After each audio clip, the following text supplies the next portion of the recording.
On this, the December 19th, 2023 edition of What's Going On with Shipping, it's time to discuss the Pirates of the Red Sea. I'm your host, Sal Mercogliano. Welcome to today's episode. And no, this is not a movie. We're going to be discussing the Houthi in Yemen and their attacks on shipping transiting through the Bab el-Mandab. This is the narrow little channel that connects the Gulf of Aden and the Red Sea. It's astride the most densely packed shipping route on the planet and the impact this has upon you. If you're new to the channel, hey, take a moment, subscribe to the channel and hit the bell so you'll be alerted about new videos as they come out. This narrow little strait right down here, this is the Bab el-Mandab between Yemen and Djibouti. It's 20 miles wide, but in truth, only about 10 miles are navigable. And right here along the western shore of Yemen is where the Houthi are, and the attacks are taking place here in the Red Sea and some down here in the Gulf of Aden. You can see right here in the midst of the Red Sea, a dense pack here of ships. The red represent tankers, the green cargo ships, and you'll see some ships just kind of milling around here, and same thing over here in the Gulf of Aden. These are the ships that are not going through the Bab el-Mandab because of the attacks being initiated by the Houthi. Other ships have turned around either from heading down the Suez Canal in the Mediterranean or further out in the Indian Ocean, heading around the southern tip of Africa. What this means is disruptions across the global supply chain. This story from Bloomberg: global trade faces turmoil as the Houthis disrupt the Red Sea shipping. We just saw recent attacks today on more ships. The Mediterranean shipping companies, container ship MSC Clara and a Norwegian-owned tanker, the Swan Atlantic, were attacked by the Houthi today. This is a further escalation in their attacks. This means that ocean carriers, container ships, and tankers are going to divert, meaning we're going to see higher freight rates, delays in the delivery of cargo. All of this is going to resonate up and down the entire supply chain. Going on here, the U.S. is working on an international response to Houthi attacks on shipping. Operation Prosperity Guardian. Yes, Prosperity Guardian. Someone in the Pentagon went to ChatGPT and said, give me the name for an escort operation in the Red Sea, and guaranteed that's what popped out. Prosperity Guardian is going to be set up to help and secure the situation in and around the Bab el-Mandab. And I'm going to come back to that in a minute. But this is really unprecedented. If you go back to the tanker war of the 1980s, when 450 tankers were hit by Iran and Iraq, it wasn't until late in the war, when the Kuwaiti tankers were reflagged to the U.S. registry, did you get convoying. Yes, we had convoying in the Gulf of Aden during the Somalia piracy attacks, but these were pirates. These were small attacks from boats and boarding operations. These are not missiles, drones, and ballistic missiles being shot out. This is a whole different level that we're seeing here being initiated. We don't have the details yet on what this operation is going to be. Secretary of Defense is out in the Middle East right now, and we expect the Secretary of Defense, Austin, to really give us more details here of what the defense is going to be. Going on here, London marine insurers widen the high-risk zone in the Red Sea as attacks surge. So the Joint War Committee, which oversees this, is widening the zone from 15 degrees north to 18 degrees north, influencing insurance premiums. And what we've seen here is the rise in insurance premiums. War risk premiums had risen to around 0.5 to 0.7 of the value of the ship, from 0.07 in early December. If you go back into November, we were talking about 0.02 to 0.03%. So we have seen an increase. Now, this translates into additional cost over 7 days of maybe several tens of thousands of dollars. Fear here is that during the Iran-Iraq war, war risk insurance wasn't 0.02%, it was actually 5%, and that's a massive increase. So the fact that war risk insurance has risen to 0.5 to 0.7 from 0.07 in early December signifies that this cost is getting to be a great deal. And we're seeing this added on to the voyage. Some shipping companies are just not going to take the risk and go through the area. And that's what we're seeing right now. The big news was the fact that oil companies are joining in on this. When British Petroleum, who doesn't have a lot of tankers, let me be clear, BP is not a big ocean tanker firm anymore. Back in the day in the 70s and 80s, there was the Seven Sisters that ran oil tankers.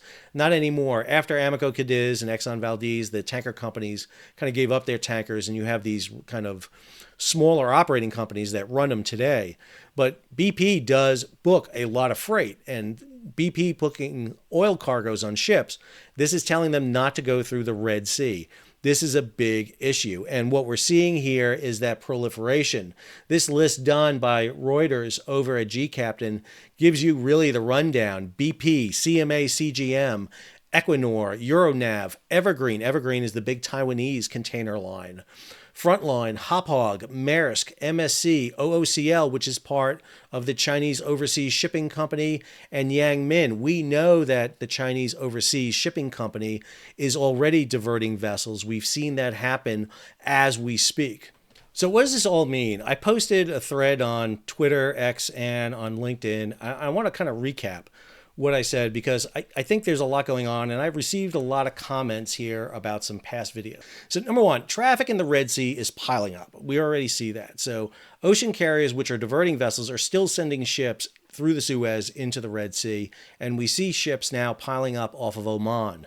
That tells me that these ocean carriers are hoping, and they want to see military intervention there to provide a shield, a screen of some kind, so that they can sail their vessels through. A few days ago, I discussed an op-ed over in Lloyd's List that called for the use of gunboat diplomacy. And that op-ed to me was very significant, because it was a clear indication that the ocean companies, the carriers, the operators, all wanted naval intervention. They wanted to see naval intervention come in. They wanted protection for their vessels. But remember, most of those vessels fly what are called open registries, flags of Panama, Liberia, and the Marshall Islands. And these were creations post-World War II. And what they've done is really decreased the amount of cost it takes to ship goods around the world. We have benefited from that. The entire prosperity of the world has risen because of lower transportation costs. However, those shipping companies are not paying taxes in the countries that have the navies. We have now seen that nearly all the major container lines and major oil tanker firms have announced that they will not transit the Bab el-Mandab. And the Houthi, who are not the recognized government of Yemen, yet this non-state actor has completely disrupted the global supply chain. It really is fascinating. We've watched as Ukraine, for example, has waged a naval war against Russia and really showing the Russians their better abilities, the Ukrainians. Here, the Houthi, who don't even have a navy that I know of, have been able to turn around the world's ocean ships and turn them around. Now, granted, the U.S. Navy and the other navies, the British and the French, have been able to shoot down missile and drone after drone. But if you're interdicting trade, you're not winning that war. And it seems as if the Houthi are. The navies of the world, including the U.S. Navy, have been reactive to attacks. In the meantime, the Chinese, with the People's Liberation Army's Navy 45th Escort Squadron, which is based in Djibouti, they've been absent from this action. Matter of fact, they're just sitting there watching this happen. And now the world's navies and militaries are formulating plans to sail through. This is at a time when the container lines have excess carrying capacity and declining freight rates, meaning lower profits heading into 2024. As I mentioned to you earlier, I think that this is an inflection point for the container companies. At the same time, the tanker companies are dealing with reduced cargoes due to the cutback in production from organizations like OPEC Plus and a finite carrying capacity. So while the ocean carriers are screaming murder about this, this is also a windfall profit for them. And let me be clear, I am not being derogatory to any shipping firm. I am certainly not being derogatory to any of the mariners out there. But this is business, and business is business. And I think the world's military, especially their navies, don't understand that the shipping firms operate for their, for their shareholders, for the corporates, to make money. And if you don't understand the motivation, you miss this. Meanwhile, even U.S. flagships that receive subsidies from the Transportation Command, from the Maritime Administration, and are contracted to carry Department of Defense cargo are refusing to transit the Bab el-Mandab, even with U.S. escorts, for fear that their ships may be damaged, captured, or sunk. They have ships sitting in the Red Sea that are not transiting this area. And again, I have heard, and I've heard this from very reliable sources, that some of these companies are making the argument that if you're going to escort these vessels that have U.S. flags, you have to escort them all. And this raises, I would argue, serious questions about the ability of the United States to execute a sealift mission in a potential peer-to-peer conflict in the Pacific, for example. If they're concerned about the Houthi, what does the Chinese possibly do in an invasion of Taiwan? This will alter any war plans set by INDOPACOM, Central Command, European Command, and the U.S. Transportation Command. We've seen what the Ukrainians have done to the Black Sea. Now what we're witnessing is the Houthis, a non-state actor, forcing the world's trade to divert from the most dense ocean traffic route on the planet because the ocean carriers have deemed it too dangerous or too expensive to sail through. We witnessed what happened when the supply chain was disrupted off the ports of LA and Long Beach during COVID. I have studied this interaction for a long time. I've studied the interaction of military and commercial shipping. And people like Bruce Jones, who wrote To Rule the Waves, has been talking about this potentially happen. And now what we're seeing is the ocean carriers with power similar to the British East India Company of the 18th century are mandating actions by world governments and their militaries to make the sea safe. But the damage is already done. Rates are going to increase, stock prices are already up, and we're going to see inflation. And I come back to that issue about, who's the pirate in this situation? Is it the ocean shipping firms, who I think are doing noble work? Let's be clear about this. But see an opportunity here. They don't want to risk their ships.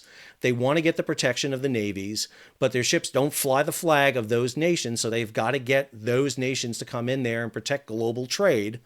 At the same time, the Houthi, with nothing more than shoreside mobile missile batteries and drones, have really sent the navies and militaries of the world scrambling to deal with this and have disrupted global trade. And it is just something I didn't think I would ever see. And it's an amazing event unfolding right now. And I think it is not getting the attention it deserves. I don't think people realize the implications of this. You're going to see inflation. You're going to see global supply chain disruptions. It's already happened. The minute the ocean carriers started diverting ships, you started the butterfly effect.